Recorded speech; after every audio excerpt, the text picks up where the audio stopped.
Hello, my name is Thomas Millian, and this study is going to be on the Sabbath, the origin, and different things like that.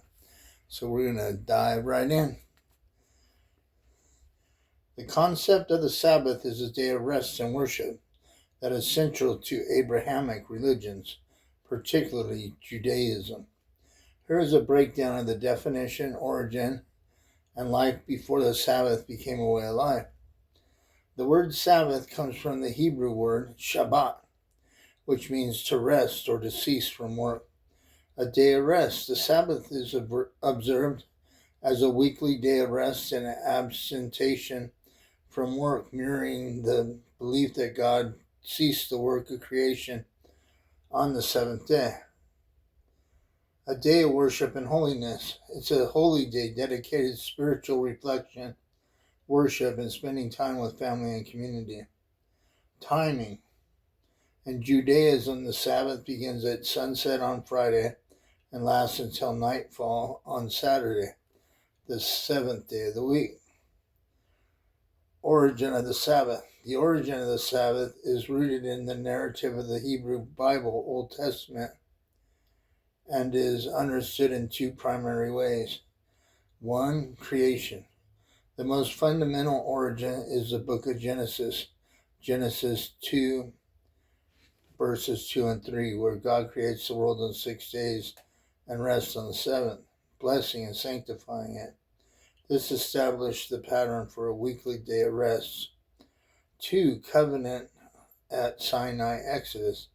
The formal commandment to observe the Sabbath is given to the Israelites as part of the Ten Commandments, Exodus 20, verses 8 to 11. Exodus relates it back to the creation.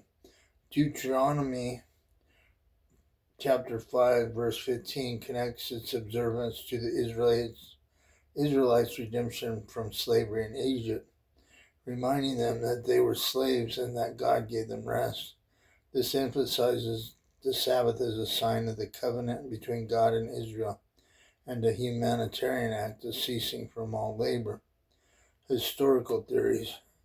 While the biblical narrative places the Sabbath at creation and formalizes it at Sinai, some scholars have suggested that the continuous 7-day week with the day of rest may have been influenced by or is related to older calendar systems in Mesopotamia, such as the Babylonian practice of designating certain days of the lunar month, e.g. the 7th, 14th, 21st, 28th, and sometimes the 19th as evil days, unsuitable for certain activities, or days of rest for the heart of the gods.